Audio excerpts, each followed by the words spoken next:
वंदना म्हणते जी. हा जयवीर. सुरू करूया आपण. हो करा ना सुरू.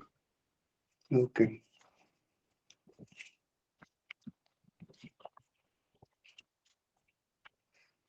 नमो तस्स भगवतो अरहतो सम्मा संबुद्धस्स. इस वर्षावार सत्र का आयोजन महानाग शाक्यमणि विद्यासन की तरफ से किया गया है. मैं महानाग शाक्यमणि विद्यासन की तरफ से और हम सब की तरफ से बदंत विमल कीर्ति गुणश्री जी का स्वागत करता हूँ. वंदना में बनते जी. जयवीर. इस कार्यक्रम में उपस्थित सबका मैं महानाग शाक्यमणि विद्यासन की ओर से स्वागत करता हूँ. सबको जय भीम. कार्यक्रम की शुरुआत हम त्रिशरण पंचशील ग्रहण करके करेंगे. मैं सबको विनती करता हूँ कि सब लोग अपना हाथ जोड़कर त्रिशरण पंचशील में सम्मिलित हो.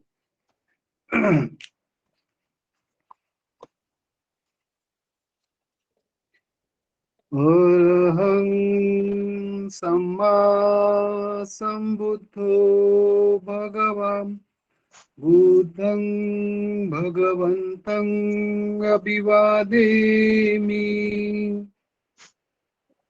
स्वाक्षातो भगवता धम्मं धम्मं नमस्सामि. सुपटिपन्नो भगवतो सावक संघो संघं नमामि. नमो तस्स भगवतो अरहतो सम्मा संबुद्धस्स. नमो तस्स भगवतो अरहतो सम्मा संबुद्धस्स. नमो तस्स भगवतो अरहतो सम्मा संबुद्धस्स. बुद्धं शरणं गच्छामि. धम्मं शरणं गच्छामि. संघं शरणं गच्छामि. द्वितीयंपि बुद्धं शरणं गच्छामि. द्वितीयंपि धम्मं शरणं गच्छामि. द्वितीयंपि संघं शरणं गच्छामि. तृतीयंपि बुद्धं शरणं गच्छामि. तृतीयंपि धम्मं शरणं गच्छामि. तृतीयंपि संघं शरणं गच्छामि. पानातिपाता वेरमणि सिक्खापदं समादियामि.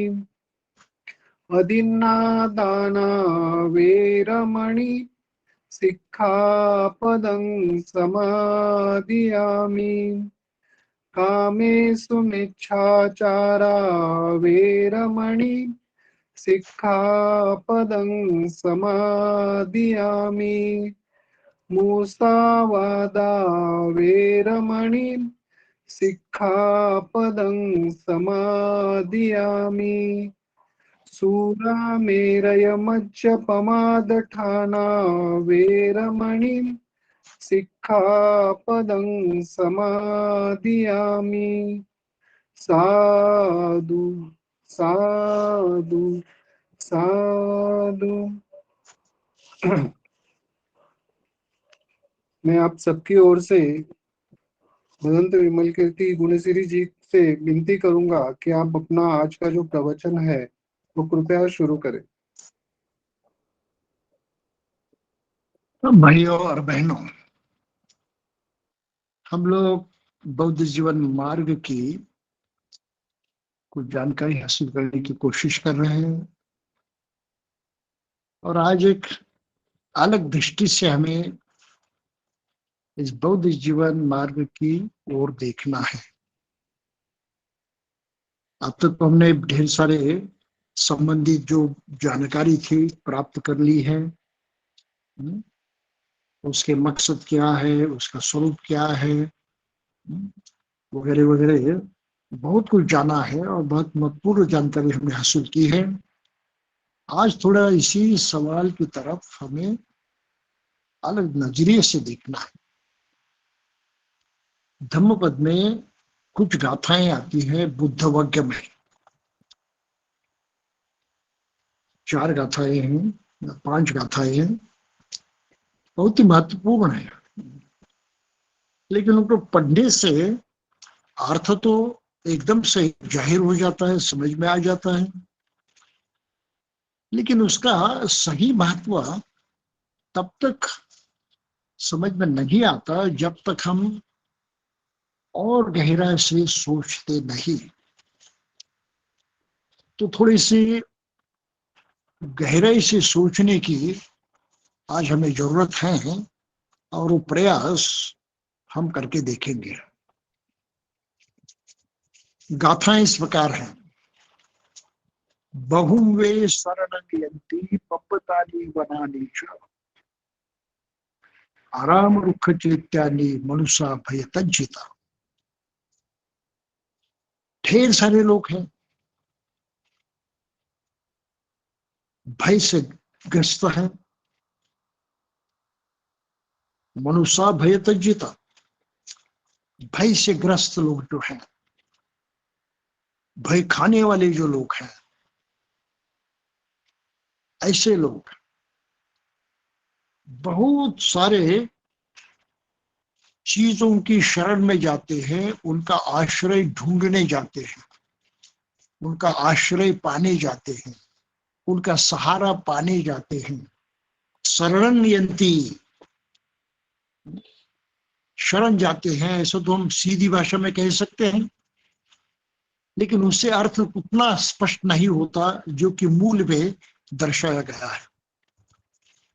ये शरण जाते हैं यानी किसी का आश्रय ग्रहण करते हैं, किसी का सहारा पाने की कोशिश करते हैं। तो बहु में शरण लेते, बहुत सारी चीजों की तरफ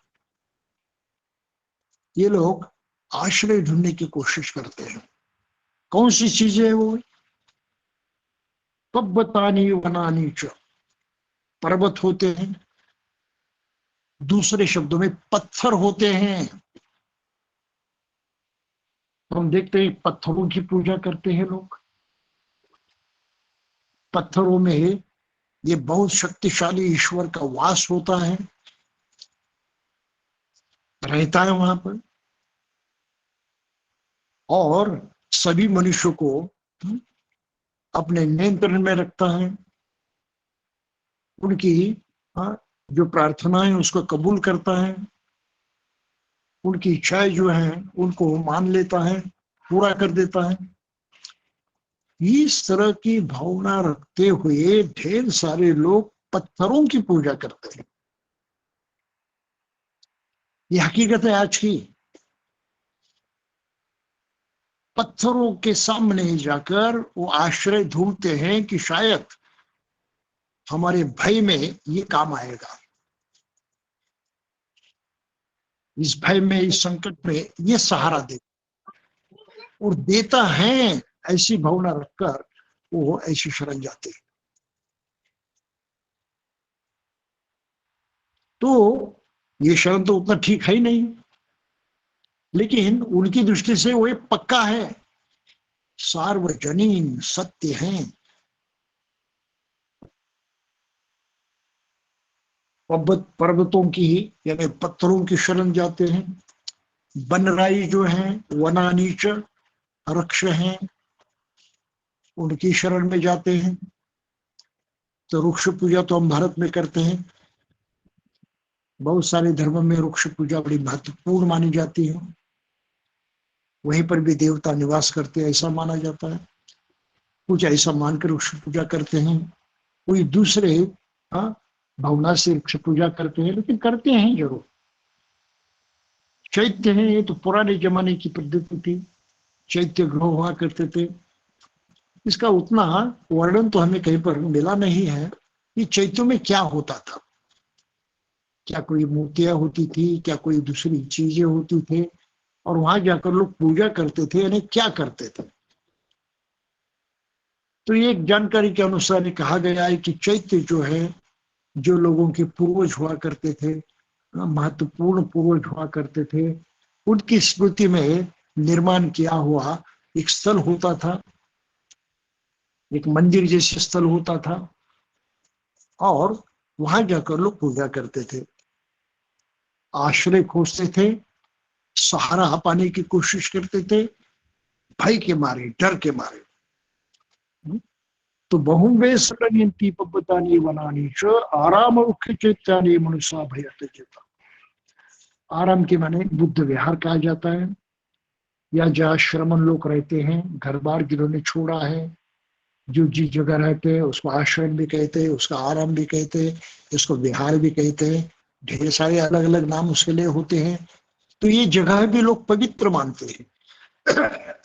जिस जगह कुछ लोग ऐसे संत वगैरह या श्रमण रह चुके हैं, तो उस जगह को वे पवित्र मानते हैं और उसकी भी शरण ग्रहण करते हैं।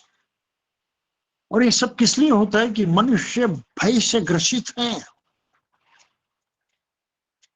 कौन सा भय है? सोचने पर हमें पता चलता है कि मनुष्य ढेर सारी बातों से भय खाता है। सबसे बड़ा भय हर आदमी के, हर प्राणी के लिए होता है, वो है मृत्यु का भय। मृत्यु से सभी डरते हैं, सभी भय खाते हैं, एकाएक से बिल्कुल विवश हो जाते हैं। तो मृत्यु का तो भय है, और फिर मृत्यु को ओर ले जाने वाले या मृत्यु जैसा आभास दिखाने वाले, ऐसे दुखदायी परिणाम को दिखाने वाली जो कुछ घटनाएं, जो कुछ बातें मनुष्य जीवन में होती हैं, उनसे भी आदमी भय खाता है। घटना आती है तो उससे भी भय खाता है, कहीं मर न जाओ। प्राकृतिक कुछ विपत्तियां आती हैं तो उससे भी भय खाते हैं। नाराजगी आती है, मन के जैसा नहीं होता है, मन के खिलाफ होता है, संतुष्ट नहीं होते, संतुष्ट नहीं रह सकते, इससे भी वो भय खाते हैं। तो इस तरह से भयग्रस्त लोग, भयग्रस्त आदमी ऐसे अलग अलग चीजों की शरण ग्रहण करता है, उनमें आश्रय ढूंढने की कोशिश करता है। ये दुनियादारी की हकीकत है, इस पर और कुछ बोलने की आवश्यकता नहीं, हम लोग समझ सकते हैं बड़े आसानी से। आज की तारीख क्यों हुई? केवल पत्थर को भगवान मानने वाले लोग भी हैं, लेकिन उनके साथ साथ ऐसी कुछ पवित्र चीजें मानते हैं जो पत्थर की हैं, या ऐसी कुछ ठोस वस्तु की बनी हुई है, स्थल है, जगह है। तो ये मान्यता बहुत दिनों से मनुष्य जाति में चलती आ रही है, और इसलिए आश्रय खोजना उसकी एक जरूरत होती है। ये आश्रय खोजकर वो एक तरह का जीवन जीने लगता है, वो भी उनका जीवन मार्ग है, जीवन जीने। तो कई ऐसे अलग अलग जीवन मार्ग हमें दिखाई देते हैं, इस कारण दिखाई देते हैं।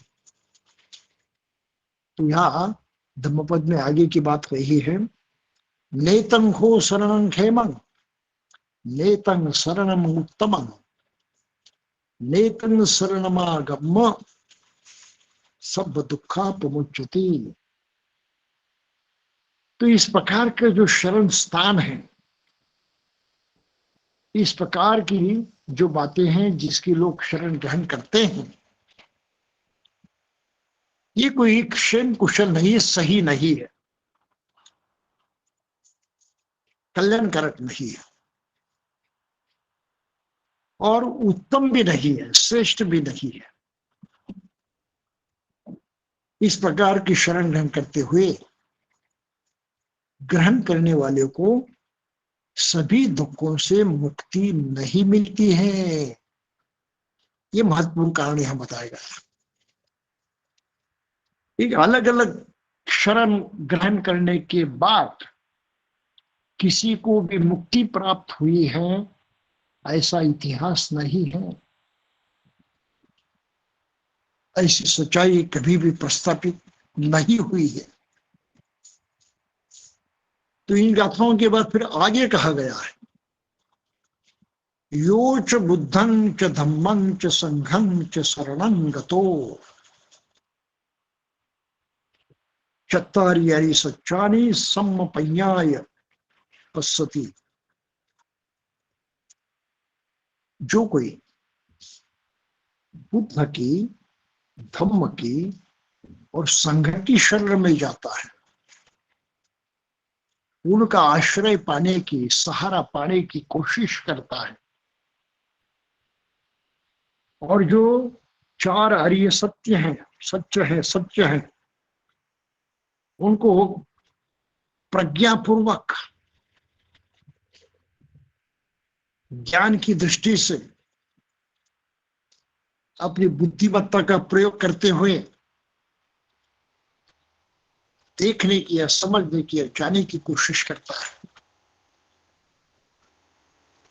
सम्मपय्याय पश्यति, सोच समझ कर चिंतन मनन करते हुए, प्रज्ञा का प्रयोग करते हुए इनको जानने की कोशिश करता है, देखने की कोशिश करता है, मन मतलब जानने की कोशिश करता है।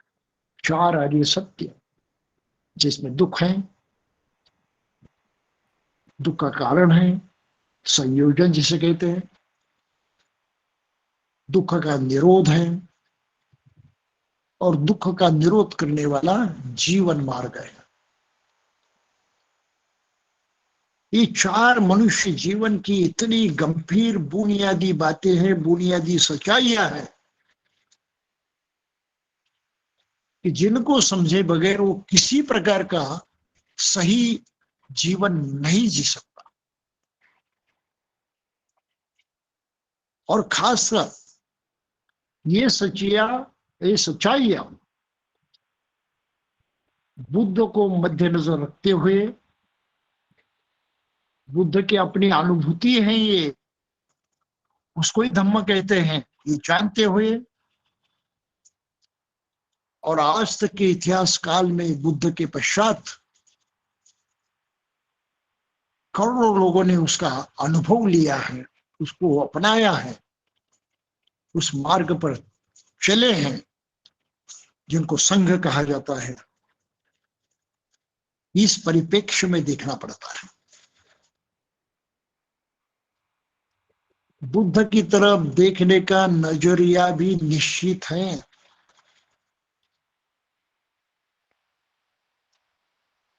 उनको एक मनुष्य में जो जिज्ञासा होती है, मनुष्यत्व जैसी बात औरों में दिखाई देती है, उस माध्यम से बुद्ध की तरफ देखना पड़ता है। अरे ये किसी धर्म का संस्थापक है बुद्ध, हाँ तो कोई आदमी था बुद्ध जिसने किसी धर्म की स्थापना की है, निर्माण किया है। इस नजरिए से आप बुद्ध की तरफ देख नहीं सकते। ये देखना सार गलत है,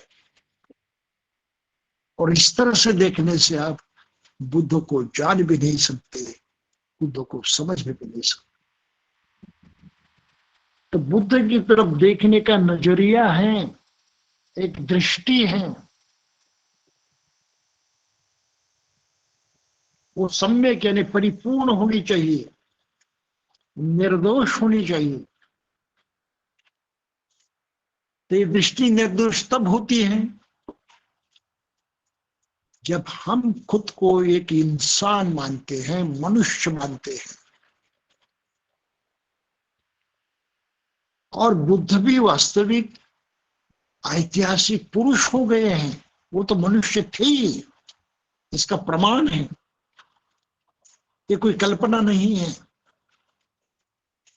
ये कोई अति भौतिक शक्ति नहीं है, काल्पनिक तो बिल्कुल नहीं। उनका मनुष्य होने का ठोस सबूत विद्यमान है। और ये बुद्ध ने अपनी स्वयं की जीवनी में जो कुछ पाया, सबसे बढ़कर सबसे श्रेष्ठ ऐसा जो कुछ पाया, जिसको कहते हैं कि वो संपूर्ण सुख था, परिपूर्ण सुख था, जिसको निब्बान कहते हैं। और उस सीखमय स्थिति में, उस अवस्था में बुद्ध अपना अगला जीवन जीते रहे बुद्धत्व प्राप्ति के पास। तो हमें बुद्ध की तरफ देखते हुए इस नजरिए को अपनाना जरूरी है कि हाँ, अगर बुद्ध एक मनुष्य थे, अगर मैं भी एक मनुष्य हूं, तो बुद्ध में और मुझ में आपस में जोड़ने वाला कोई धागा है, कोई सूत्र है। बुद्ध से मैं पृथक नहीं हूं और बुद्ध मुझसे पृथक नहीं है। कहीं ना कहीं एक मनुष्य होने के नाते हम एक दूसरे से जुड़े हुए हैं। और चूंकि हमारा इस तरह से संबंध है, बहुत नजदीकी संबंध है, तो बुद्ध का एक मनुष्य होना एक बात है और मेरा एक मनुष्य होना दूसरी बात है। निश्चय ही बुद्ध मुझसे बढ़कर है, निश्चय ही बुद्ध सर्वोत्तम मनुष्य है, निश्चय ही बुद्ध ने पूरा पूरा सुख पाया है। और मैं, जो इसमें कहीं पर भी नहीं बुद्ध के बराबर है, लेकिन मेरी चाहत भी वही है, सुख पाने की, जितना हो सके उतना। अपने अंदर हम इसको महसूस करते हैं हरदम, और सुख की तलाश में घूमते रहते हैं, प्रयास करते रहते हैं। तो हमारे सुख की खोज में किया जाने वाला प्रयास, ये हमारी इच्छा, ये हमारी मानसिकता हमें बुद्ध से सीधा सीधा जोड़ देती है। हम बुद्ध से जुड़ जाते हैं। और जब हम इस दृष्टि से बुद्ध की तरफ देखते हैं, तो अपनी सोच बिल्कुल बदल जाती है। सोच इसलिए बदल जाती है कि हम बुद्ध की शिक्षा को, उन्होंने जो कुछ बताया, उनको गहराई से समझने की कोशिश करते हैं, क्योंकि अरे मेरे काम आने वाली चीजें हैं, इसकी मुझे सख्त जरूरत है। तो जितने सही ढंग से मैं उनको जानूं, उतना मुझे उन पर अमल करना आसान हो जाएगा। तो ये जिज्ञासा है, शुद्ध जिज्ञासा है, उसमें मिलावट नहीं है। लेकिन हम जब देखते हैं कि बुद्ध को भी बाद में था, उसने धर्मों को बनाया, हम उसको समझने की कोशिश कर रहे हैं, बात बिगड़ गई। तुम में और बुद्ध में बहुत भारी अंतर पड़ गया। जोड़ने वाला ये जो साधन है, जो मंशा है, मानसिक माध्यम है, वो वहां विद्यमान नहीं है। तो इसलिए कहा है कि यो च बुद्धं च धम्मं च संघं च शरणं गतो। अरे आश्रय करने लायक तो बुद्ध है, धम्म है, संघ है, क्योंकि इससे मेरा बायोलॉजिकल एक प्राणी होने के नाते गहरा संबंध है, गहरी एकता है, गहरा अपनापन है। तो ये सम्मपय्याय पश्यति, प्रज्ञा की दृष्टि से इस तरह देखा जाता है। बुद्ध धम्म संघ और उन्होंने सिखाई हुई 4 आर्य सत्य, इस तरह से देखने पड़ते हैं।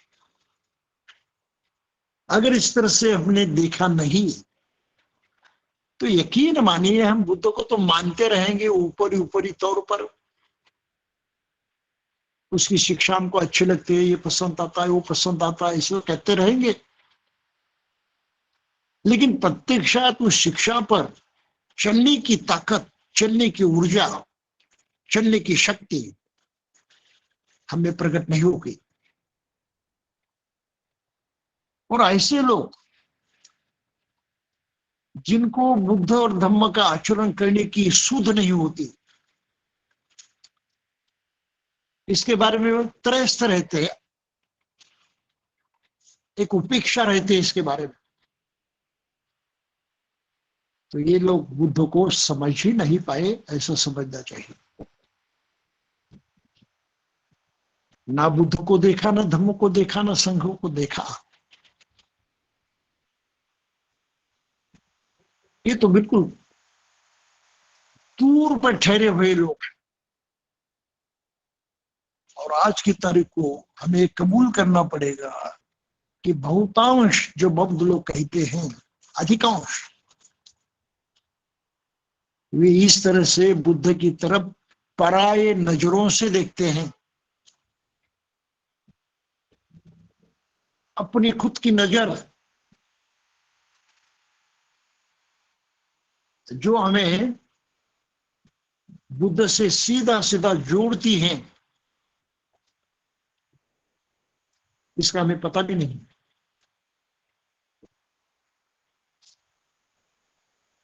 जो मैं भी कह रहा हूं, इसी को ही दूसरे शब्दों में कहा जाता है श्रद्धा का उदित होना।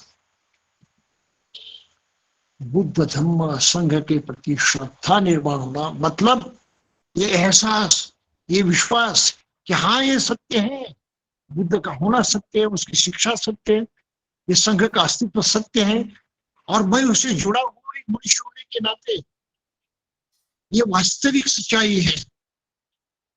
उसको वास्तविकता के स्तर पर स्वीकार करना जरूरी है, समझना जरूरी है।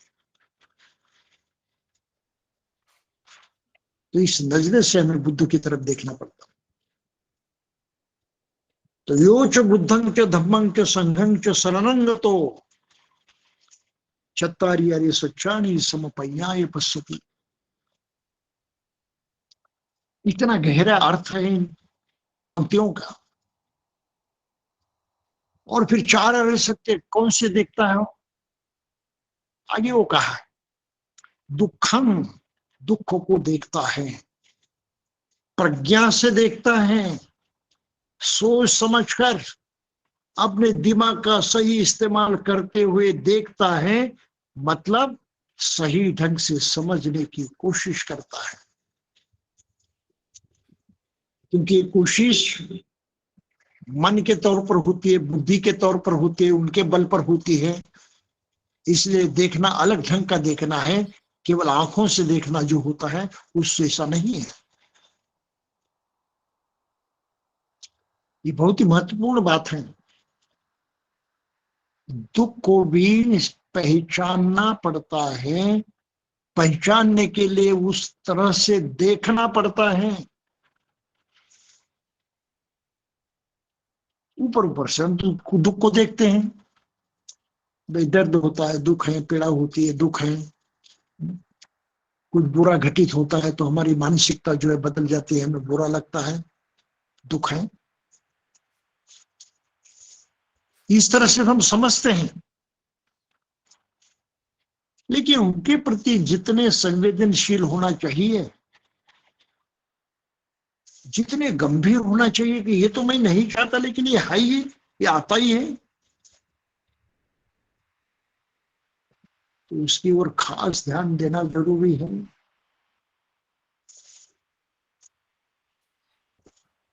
मैं जिसे नहीं चाहता उससे ही मेरा पल्ला पड़ता है, और फिर ऐसे ही में अनदेखी करते हुए आगे बढ़ता है। तब एकांत से आदमी सावधान हो जाता है। और ये दुख है, मैं भी उसका शिकार हूं, मुझसे वो अलग नहीं है, मुझे उसके बारे में कुछ ना कुछ करना चाहिए। मेरे अपने दुख के बारे में सर्वप्रथम,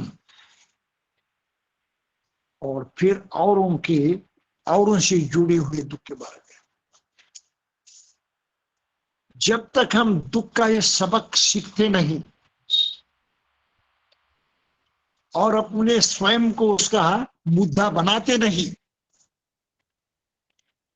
तब तक हम दुख को देख नहीं सकते जिस दृष्टि से उसे देखना चाहिए, उस दृष्टि से। ये और एक अलग बात है। रोजमर्रा के जीवन में हम दुख भी सहते हैं, सुख भी सहते हैं, बस ये चक्र बिल्कुल जारी रहता है।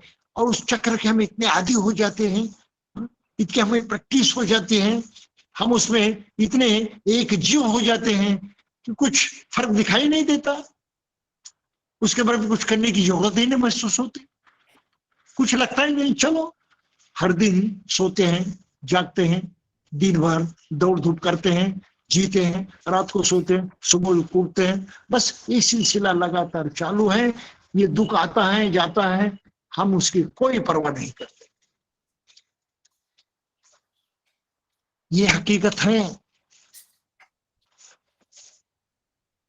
सोचते नहीं हमारे बारे में कि नहीं, ये दुख जो है मुझे पीड़ादायक है, मुझे नहीं चाहिए, मैं कम करना चाहता हूं, उसके बारे में कुछ ना कुछ करना चाहता हूं। अरे भाई, रुग्णता का पता चला है तो कुछ औषधि तो खोजनी चाहिए। तो आदमी इस तरह से दुख से परेशान होने के बावजूद भी, दुख से रुग्ण होने के बावजूद भी दवाई के बारे में सोचता ही नहीं।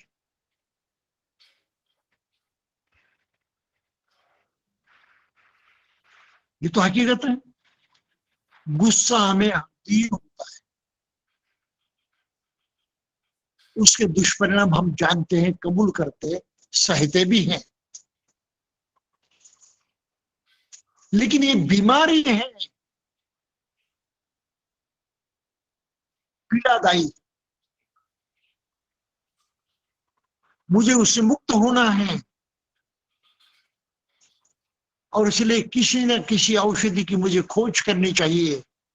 ये हम कभी सोचते ही नहीं, कभी सोचते नहीं। ये तीव्र वासनाएं जगती हैं, हम बड़े अधीर हो जाते हैं, वासना में पूरी तरह से बह जाते हैं, कुछ भी करते हैं। कहीं में आनंद होता है, कहीं में दुख दर्द भी होता है। इतना अनुभव करने के बाद हम बस भूल जाते हैं जब जो कुछ हुआ है,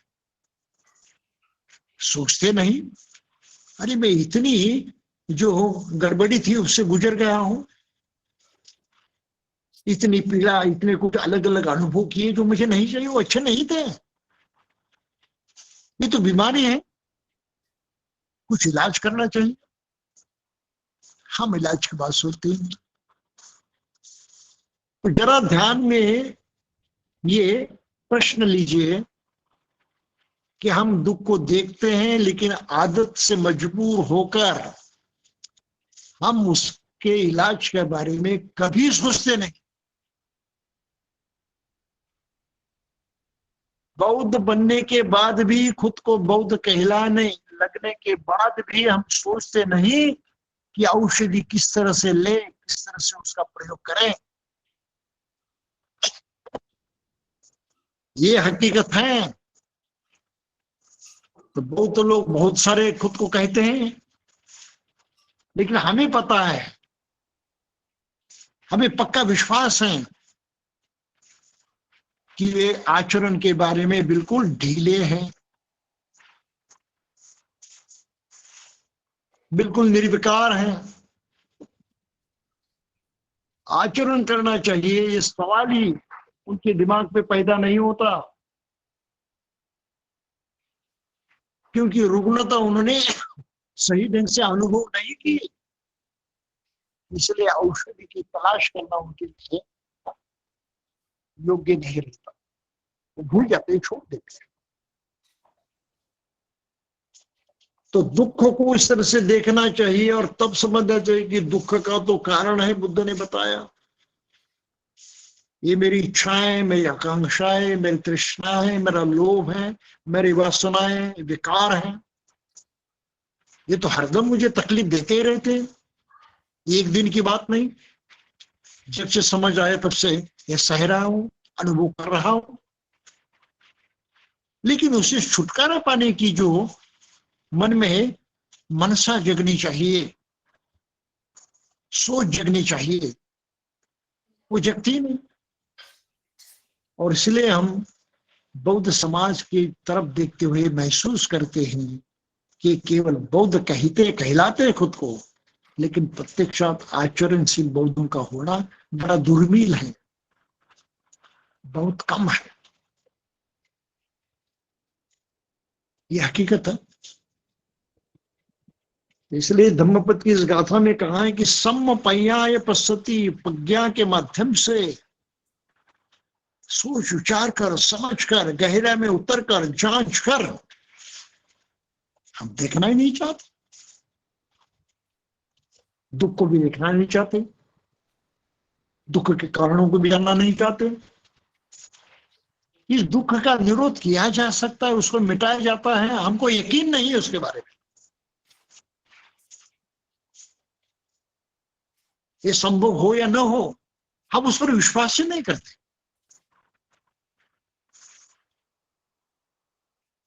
और इस पर विश्वास नहीं करते, इसलिए आर्य अष्टांग जो मार्ग है, जो वास्तविक दवा है इस रुग्णता पर, उसको अपनाने के और उसके अनुसार अपने जीवन में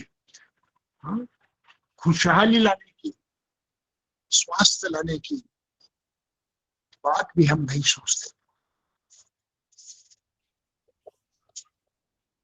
इतना गंभीर सवाल है ये, इतना गंभीर। तो यहां जो लिखा है दुखं दुख समुत्पादं दुख सच अतिक्रमं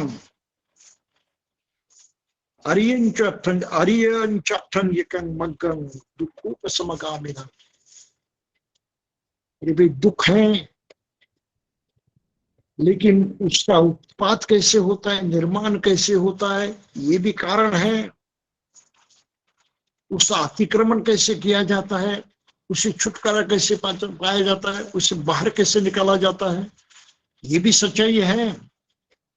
और ये आर्य अष्टांगिक मार्ग जो है, जो इस सबसे मुक्ति दिलाता है, ये भी है।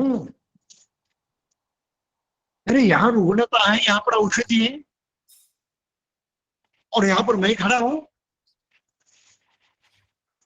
मैं रुग्ण को भी ठीक ढंग से नहीं देख रहा हूं, औषधि की तरफ भी नहीं देख रहा हूं। आदत से मजबूर होकर रोजमर्रा का जीवन जैसे कि वैसे जी रहा हूं, इससे अतिरिक्त मेरे जीवन में कुछ फर्क नहीं, कुछ बदलाव नहीं। गंभीर है। बुद्ध के जमाने में लोग बुद्ध का प्रवचन सुनते थे, उनकी देशना सुनते थे, और ये सच्चाई उनके सामने प्रकट हो जाती थी, तुरंत सजग हो जाते थे। अरे ये सच्चाई है, मैं रुग्ण हूं, अभी इस वक्त मेरे मुझ में रुग्णता विद्यमान है, मैं नहीं जानता था क्यों और कैसे। बुद्ध ने बताया उसका कारण है, ये भी समझ गया मैं, उसका भी कारण है। बुद्ध ने बताया कि इसको निपटाया जा सकता है, उससे छुटकारा पाया जा सकता है। अरे ये भी तो है, और कैसे? तो अरे अष्टांगिक मार्ग है, तो ये दवा, ये उपाय भी विद्यमान है, तो मैं क्या कर रहा हूं? चुपचाप बैठने वाला नहीं हूं। और उस वक्त ये लोग चुपचाप नहीं बैठते थे, तुरंत बुद्ध की शरण में जाते थे, कहते थे हाँ भगवान, बहुत आश्चर्यकारक है, बहुत अद्भुत है, किसी अंधेरे कमरे में दिया जलाया जाए और भीतर की सभी वस्तुएं जो है जैसी कि वैसे दिखाई दी जाए, ऐसा मुझे हुआ है। अंधेरे में कुछ नहीं दिखता था, मैं अंधेरे में देखता था, क्या है मुझे पता नहीं था, ये दुख भी नहीं दिखाई देता था, दुख के कारण भी नहीं दिखाई देते थे, दुख का उपाय भी नहीं दिखाई देता था, कोई मामला उपाय है ये भी नहीं दिखाई देता था। ये सच्चाइयां उस अंधेरे में मुझे दिखाई ही नहीं देती थी। अब आपका प्रवचन सुना और एकाएक से अंधेरे कमरे में प्रकाश छा गया है, और वहां की सभी चीजें जैसी की वैसी दिखाई दी जाए, ऐसा मुझे हुआ है। भगवान जैसे उल्टी चीजों को सीधा करके रखा जाए, ऐसी मेरी अवस्था हो गई है। मैं तो उल्टा देख रहा था, समझ में नहीं आ रहा था, भ्रांति भ्रांति थी। अब जैसे आपने उस चीज को सुलटा करके रखा, समझ गया, बस बिल्कुल समझ गया कि ये सच्चाई है, ये वास्तविक स्थिति है। तो इस तरह से उस वक्त के लोग बुद्ध के प्रति जागते थे, दुख के प्रति जागते थे, और ये अष्टांगिक मार्ग के प्रति जागते थे, चार आदि सत्य के बारे में जागते थे, शून्य मात्र से जागृत हो जाते थे। सभी न सही, लेकिन बहुत सारे जागृत हो गए, और ये सब बुद्ध की शरण में गए। बुद्ध का आश्रय उन्होंने पाया, धर्म का आश्रय पाया, संघ का आश्रय पाया, तो सत्य हो गए। और जैसे बुद्ध ने किया बिल्कुल वैसे वो स्वयं करने लगे, करते रहे। और ढेर सारे लोगों ने, अनगिनत लोगों ने प्रत्यक्षात बुद्ध की इस अनुभूति को स्वयं अनुभव किया। बुद्ध की इस दुख मुक्ति की स्थिति, निर्वाण की स्थिति स्वयं अनुभव की, और स्वयं के अनुभव के बल पर लोगों के सामने ऐलान किया कि देखो हमने अनुभव किया है, हमने पाया है जो बुद्ध ने हमको दिया है। लेकिन पाने के लिए प्रयास करने पड़ते हैं, एकाएक से हाथ में नहीं आता कुछ। पाने के लिए ग्रहण करने की आदत होनी चाहिए, तब पाया जाता है। किसी ने दिया और ग्रहण करने की आदत मनुष्य हमारे में नहीं है, हम पा नहीं सकते। और धम्म के बारे में बहुत ही सत्य बात है कि धम्म को पाना पड़ता है, ग्रहण करना पड़ता है, अपनाना पड़ता है। और ये अपनाने की क्रिया जो है इस तरह होती है, इन सच्चाइयों को जानना अपने से जुड़ी हुई है, अपने से पृथक नहीं है, अलग नहीं है। इन सच्चाइयों को क्योंकि हमसे जुड़ी हैं, उससे पहचान कर हमें उससे मुक्त होना है। तो ये जब होता है तब फिर आगे की बात कही गई है, एतं खो शरणं खेमं एतं शरणम उत्तमं। अरे भाई, ये शरण गमन जो है सही है, क्षेम कुशल है, क्षेमं क्षेम कुशल है, सुरक्षित है। एतं शरणम उत्तमं, यही उत्तम है। क्यों उत्तम है, क्यों सही है, क्यों सुरक्षित है? क्योंकि एतं शरणमागम सब दुखापमुच्यति। क्योंकि इस तरह से शरण ग्रहण करते हुए, इस तरह से बुद्ध धर्म का साथ प्राप्त करने के बाद दुख से मुक्त होना संभव हो जाता है। तो बौद्ध जीवन मार्ग किस तरह से उपलब्ध होता है, किस तरह से हम उसको अपनाते हैं, ये प्रक्रिया धम्मपद की इन गाथाओं में दी है। केवल पढ़ने मात्र से प्रक्रिया नजर नहीं आती, दिखाई नहीं देती, ये दुर्भाग्य। और फिर इन ये जो देखा है, ये प्रचिति आ गई है, तो कंफर्म हो जाती है, पक्की हो जाती है जब हम प्रत्यक्षात करने लगते हैं। और उस जमाने में अक्सर लोग शील और अन्य बुनियादी बातों का पालन करते करते ज्यादा से ज्यादा ध्यान साधना पर जोर दिया करते थे। और बुद्ध धर्म की प्रमुख शिक्षा साधना मात्र है, जिसको सम्मा समाधि कहा है अष्टांगिक मार्ग में। क्योंकि मन से जुड़ी हुई बातें हैं, इसके बारे में हमने बहुत कुछ जानकारी हासिल की है पहले से, और अभी कुछ करने की जरूरत नहीं।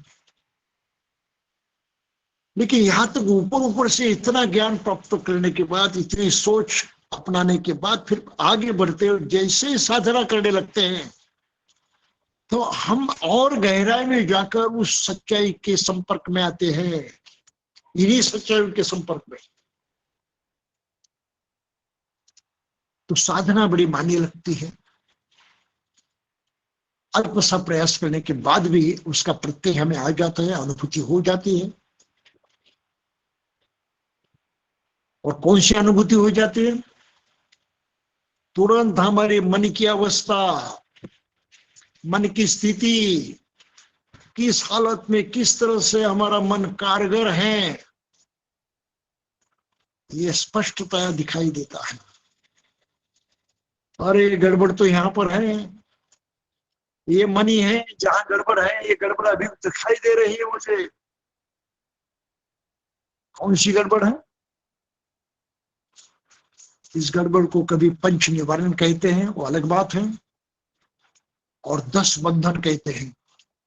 इतने बंधनों में मेरा मन जकड़ गया है,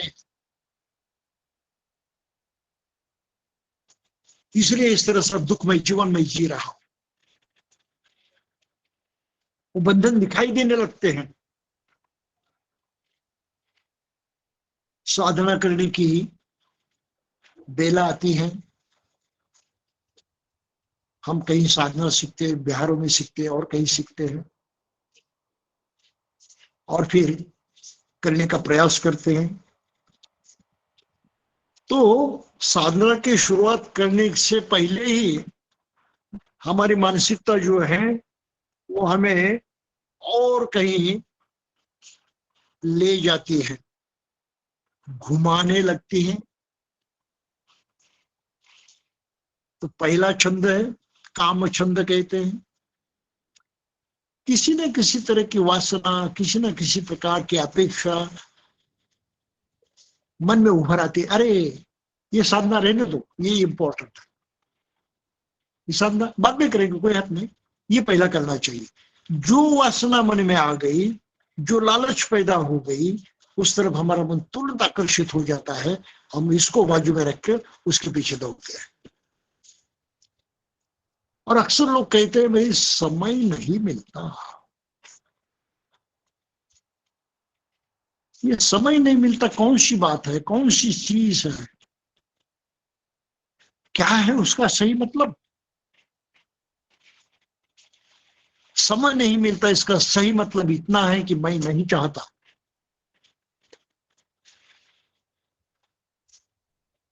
क्यों नहीं चाहता? तो दूसरे ढेर सारे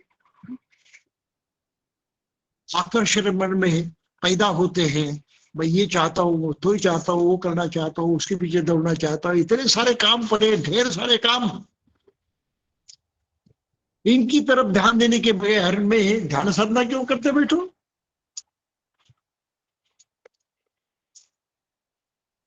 तब पता चलता है कि हमारा मन कितना कमजोर है और करने की जिद उसमें नहीं के बराबर है।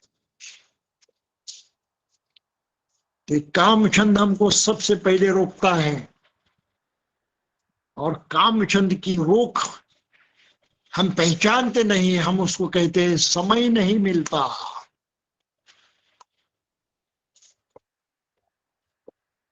आप समझ रहे हैं इस बात को? समय नहीं मिलता है केवल बहाना है, उससे अधिक कुछ नहीं। और ये बहाना हमारे लिए बड़ा आसान होता है टालम टोल करने के लिए। इसको काम छंद कहते हैं। फिर द्वेष भी पैदा होता है, एक नफरत भी पैदा होती है, क्रोध भी आ जाता है। अब किस बात को लेकर, किस कारण क्रोध आएगा, मानसिकता बिगड़ जाएगी, अरे वो ध्यान वगैरह नहीं करना चाहिए, अब तो वक्त नहीं है, ये ठीक नहीं है, हम छोड़ देते हैं। ये रुकावट डालने वाले बहुत तगड़े मानसिक विकार होते हैं।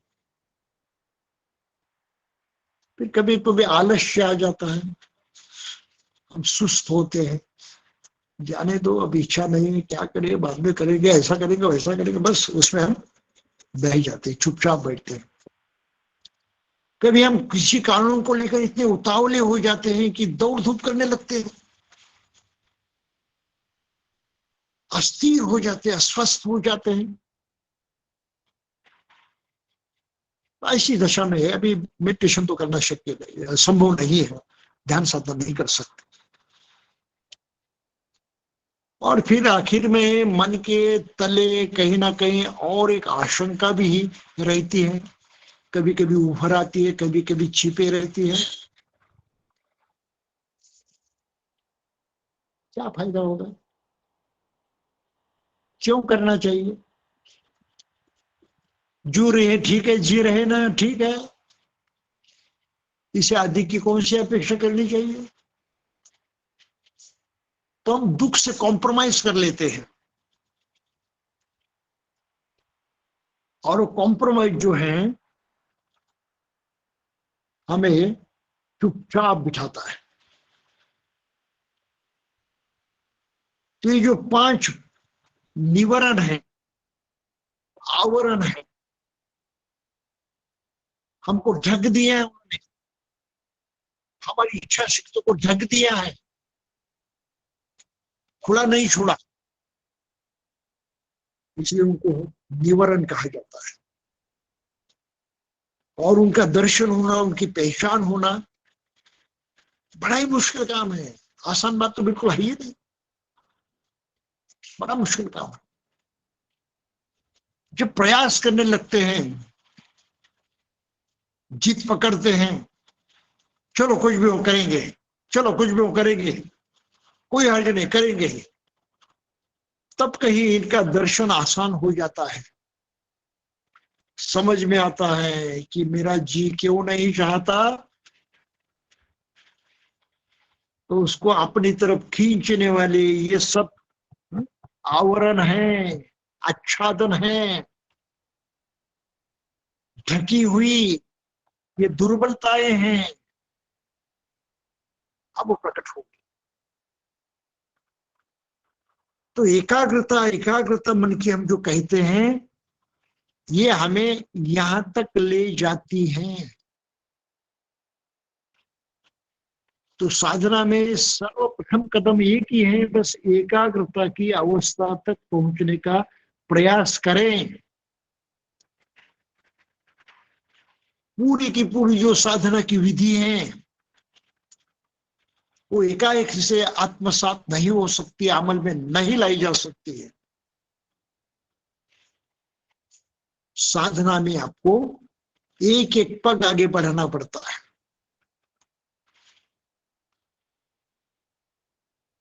पहला पग मजबूत होने के बाद भी दूसरा उठाया जा सकता है, दूसरा मजबूत होने के बाद ही तीसरा उठाया जाता है। तो इस तरह से सर्वप्रथम ध्यान की अवस्था को प्राप्त करना जरूरी है, जिसे एकाग्रता कहते हैं, और कोई आसानी से प्राप्त होने बात नहीं है, प्रयास करने पड़ते हैं। और क्या होता है फिर, एकाग्रता जैसे ही बढ़ने लगती है, काम छंद दिखाई देता है, अरे ये काम छंद है, ये मुझे विचलित कर रहा है, इसका आकलन हो जाता है, पंच निवरणों का ज्ञान हो जाता है, उसको कहते उपचार समाधि ज्ञान होना। तो मेडिटेशन करते वक्त आपको इस तरफ ध्यान देना जरूरी है कि क्या इन बातों का ज्ञान हो रहा है, कामचंद जान रहे हो, समझ रहे हो, ये 5 निवरण दिखाई दे रहे हैं? अगर दिखाई दे रहे हैं, समझ रहे में आ रहे हैं, तो आप उपचार समाधि को प्राप्त करेंगे। फिर आगे की स्थिति है, जैसे इनका ज्ञान होता है आप उनको बर्खास्त करने की कोशिश करते हैं, मिटाने की कोशिश करते हैं, निष्क्रिय बनाने की कोशिश करते हैं। जैसे ये कोशिश आपकी बढ़ती है और पूरी होती है, तो कहते हैं आपको अपर्णा समाधि की प्राप्ति हो गई। ये नाप है जांचने का कि किस तरह से हम आगे बढ़ सकते हैं।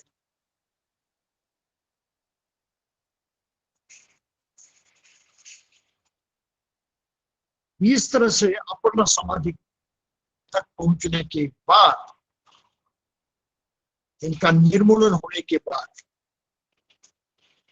हम प्रथम ध्यान की अवस्था में जाते हैं।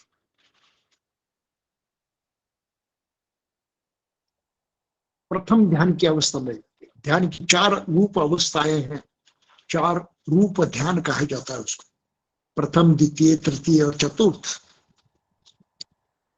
और जब इस तरह से हम प्रथम ध्यान की अवस्था को प्राप्त करते हैं, तो हमारे कुछ बंधन जो है तो टूट जाते हैं, हमने निर्मूलन कर दिया। क्या किया हमने? कामछंद को नष्ट किया, उससे हमने अपना पिंड छुड़वाया।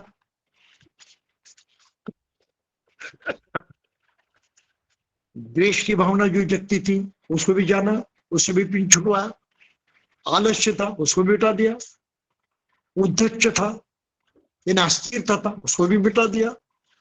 अब तो शंका रही नहीं, कुछ सवाल रही नहीं कुछ, बस इनका खात्मा जैसे हो जाता है, ध्यान की प्रथम अवस्था को प्राप्त होते हैं, और उसी के साथ साथ और 3 बातें नष्ट होती है अपने जीवन में। प्रथम ध्यान की अवस्था प्राप्त करने के बाद हम अपने शरीर को, अपने अस्तित्व को समझते से अर्थ में कि ये भी अनित्य है, ये ठोस नहीं है, ये परिवर्तनशील है, बदलने वाला है, इसमें आसक्त रहने की कोई आवश्यकता नहीं है। तो मैं हूं, मेरा है, मैं ऐसा हूं, मैं वैसा हूं, ये सब खत्म हो जाता है, जिससे सक्काय दृष्टि का बंधन टूट जाता है।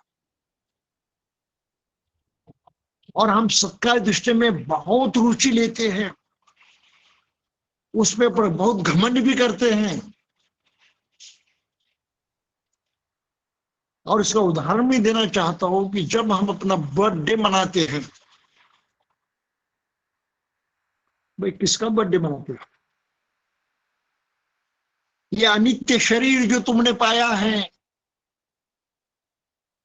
ये नित्य परिवर्तनशील शरीर तुमने पाया है, उसका अभिमान करते हो, उस पर डाउट करते हो, उसकी चाहत रखते हो, और उसके अस्तित्व का सेलिब्रेशन करना चाहते हो,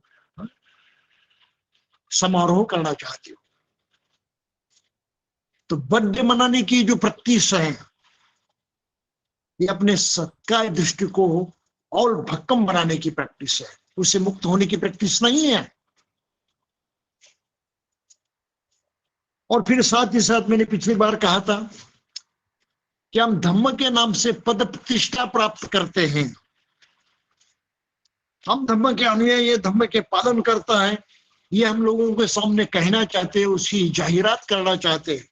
मैं धम्मचारी हूं, मैं बौद्धाचार्य हूं, मैं धम्म मित्र हूं, मैं धम्म सेवक हूं, मैं ऐसा फलाना हूं। ये डिग्रियां लेकर हम लोगों के सामने प्रस्तुत होते हैं कि देखो मेरी तरफ इस तरह से देखो, ये मेरा अस्तित्व है, ये मेरा शरीर है, ये मैं हूं और मेरा ये है। तो सभी प्रकार की डिग्रियां जो होती हैं, पद प्रतिष्ठाएं होती है, ये सत्कार दृष्टि को चिपके रहने का प्रमाण है। और उससे मुक्त होने के लिए आपको क्या प्रयास करने चाहिए, ये तो आप ही आप समझ सकते हैं। तो सत्कार दृष्टि टूट जाती है प्रथम ध्यान के पश्चात। फिर जो कर्मकांड हम करते हैं, ऐसा करना चाहिए, वैसा करना चाहिए, यही सही है, वो गलत है वगैरह, इसमें पूरी तरह से बह जाते हैं।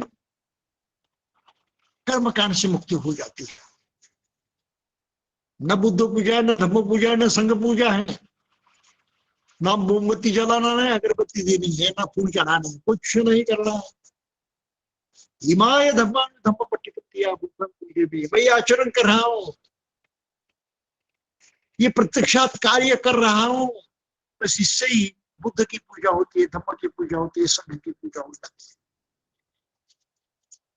है। इस अवस्था में आप पहुंच जाते हैं और बाहरी कर्मकांड पूरी तरह से खत्म हो जाता है, जिसको शीलवत परामास कहा जाता है। और फिर विचिकित्सा, शंका है धम्म के बारे में। क्या बुद्ध ने पुनर्जन्म को माना? क्या बुद्ध ने आत्मा को माना? आत्मा को नहीं माना तो पुनर्जन्म कैसे होता है? हर तरह की शंका, हर तरह के सवाल मन में जो उठते हैं बुद्ध धम्म संघ को लेकर, सभी सवाल खत्म हो जाते हैं। हाँ, पुनर्जन्म में नहीं समझ पाऊंगा कि मैंने उस अवस्था तक उतना ज्ञान नहीं पाया है, उतनी ऊंचाई मैंने अभी तक हासिल नहीं की है, नहीं समझ में आएगा। लेकिन इसलिए मैं धृष्टता पूर्वक ये नहीं कह सकता कि क्या बुद्ध ने उसको माना है। बुद्ध का ज्ञान आखिर बुद्ध का ज्ञान है, उस अवस्था तक मुझे पहुंचने में कितना समय लगेगा मुझे पता नहीं है। और जब तक मैं बुद्ध के ज्ञान तक नहीं पहुंच पाऊंगा, तब तक उनकी ढेर सारी शिक्षाएं मैं समझ नहीं पाऊंगा। और इसलिए मैं समझ नहीं पा रहा हूं, इसलिए उसके प्रति आशंका नहीं जताऊंगा, ये डाउटफुल ऐसा नहीं कहूंगा।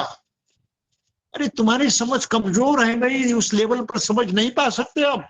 इस सच्चाई को कबूल करना जरूरी है, लेकिन हम उस सच्चाई को कबूल नहीं करते, हम उसी को आगे बढ़ाते हैं और बुद्ध धर्म पर ढेर सारे सवाल खड़े करते हैं। ये सभी सवाल आज जो है ध्यान की प्रथम अवस्था को पहुंच के टूट जाते हैं, समाप्त हो जाते हैं। आज ये सब कहने का मतलब ये है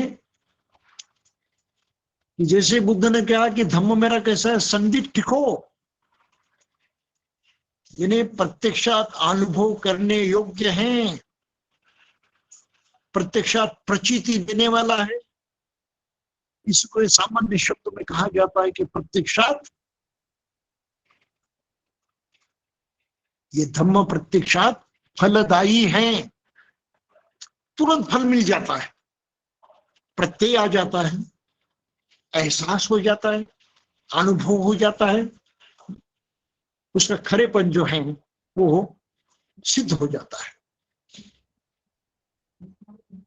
तो इस अवस्था में जाने वाला जो आदमी है, बुद्ध की शरण में, धम्म की शरण में जाकर कौन सी बात करेगा?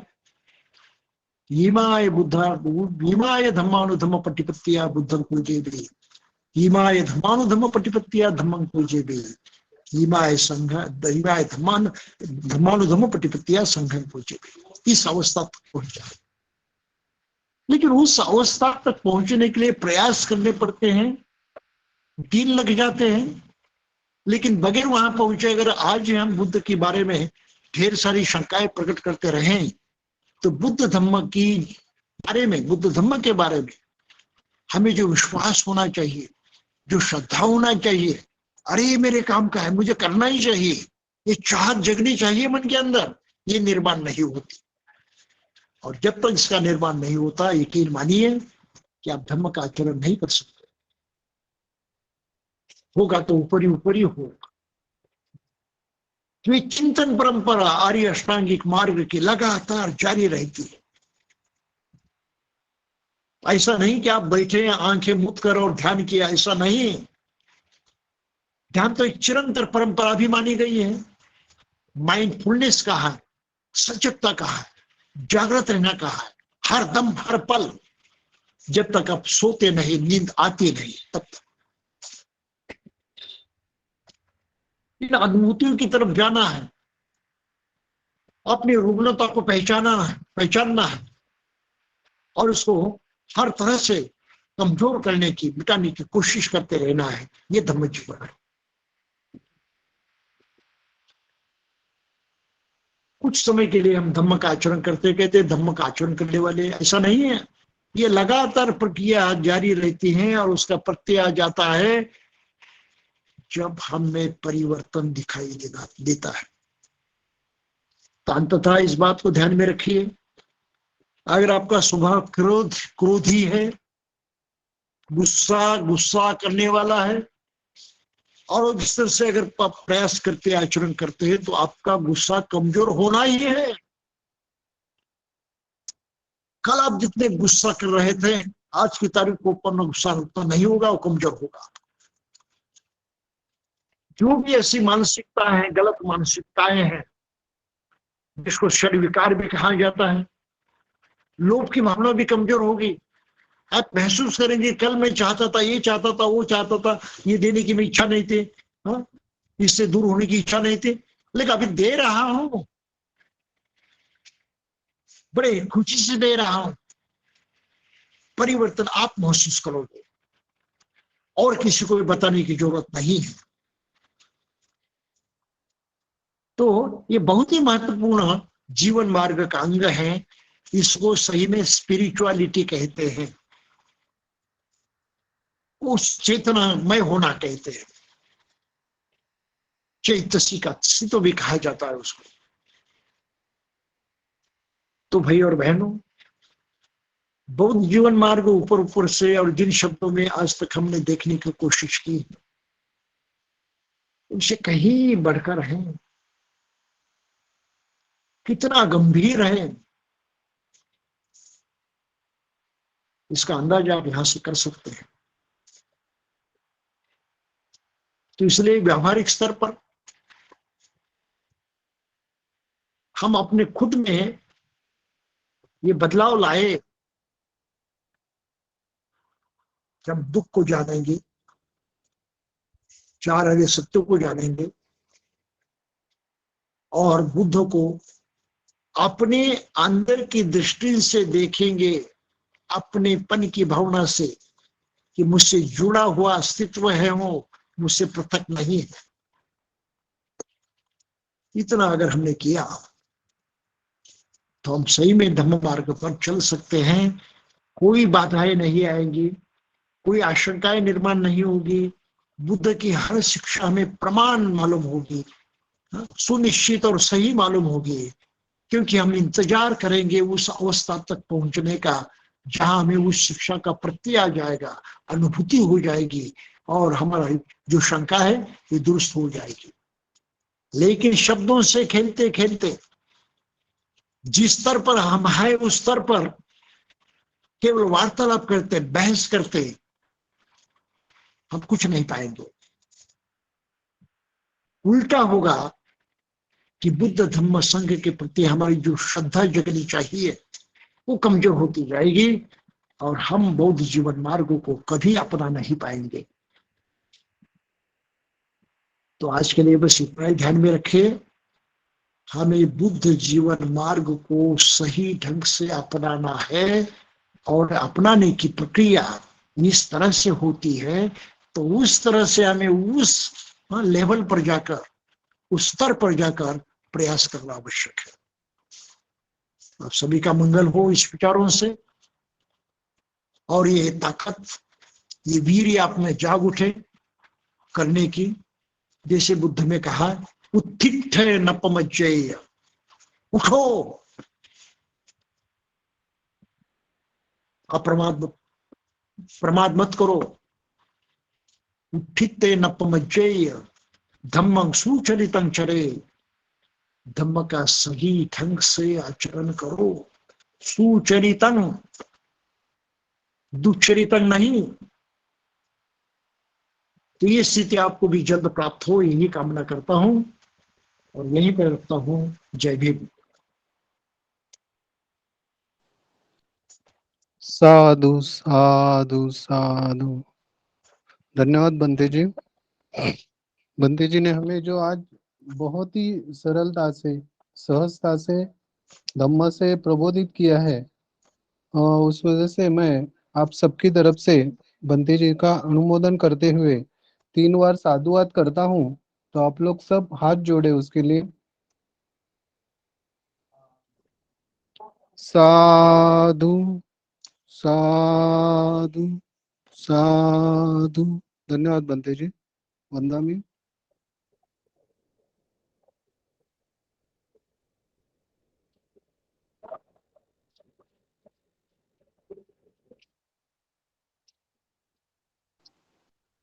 और इसके पश्चात मैं संतोष कुशलवर्धन जी है, उन्हें अगला प्रोग्राम जो है वो कंडक्ट करने के लिए विनती करता हूँ। संतोष जी।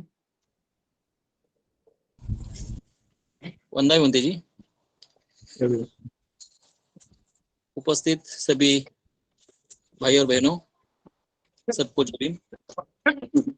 आज के इस साप्ताहिक वर्ग में पूजनीय बंते जी ने हमें सही शरण क्या होती है, सही शरण गमन कैसे होते हैं और उसका महत्व हमें अच्छी तरह से समझाया। इसीलिए पूजनीय बंते जी का मैं महानाथ साक्यमणि विद्यासन की ओर से और आप सभी उपस्थित हुए और अच्छी तरह से अपने धम्म ग्रहण किया, इसलिए आप सभी का मैं तहे दिल से शुक्रिया अदा करता हूँ। उसके साथ साथ इस वर्ग का संचालन करने वाले सुनील कोविदरत्न जी और टेक्निकल पार्ट संभालने वाले सचिन खेमदेसी जी, इनका भी मैं तहे दिल से शुक्रिया अदा करता हूँ। और आपको सबको गुजारिश करता हूँ, हम लोग जो बंते जी ने हमें वर्षावास में जो धम्म दिशा दी है उसके ऊपर अमल करें और हमें इस कार्यक्रम के अंत में हम लोग अभी धम्मल गाथा से इस कार्यक्रम का समापन करेंगे। धम्मल गाथा।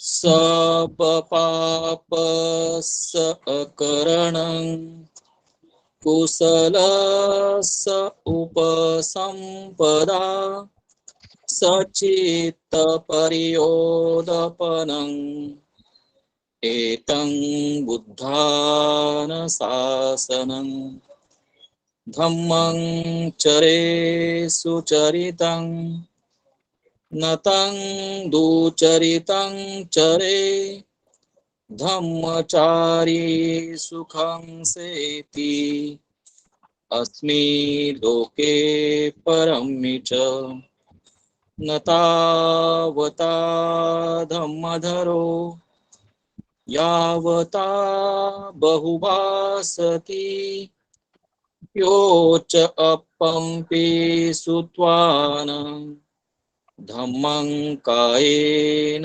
पश्यति सवे धम्मधरो होति यो धम्मं न पमज्जति नत्थि मे शरणं अय्यं बुद्धो मे शरणं वरं एतेन सच्च वज्रेन होतु मे जयमङ्गलं नत्थि मे शरणं अय्यं धम्मो मे शरणं वरं एतेन सच्च वज्रेन होतु मे जयमङ्गलं नत्थि मे शरणं अय्यं संघो मे शरणं वरं एतेन सच्च वज्रेन होतु मे जयमङ्गलं नमो बुद्धाय नमो धम्माय नमो संघाय साधु साधु साधु बुद्धं नमामि धम्मं नमामि संघं नमामि अहं वंदामि सबदा। जय भीम सभी को। वंदे मातरम जी।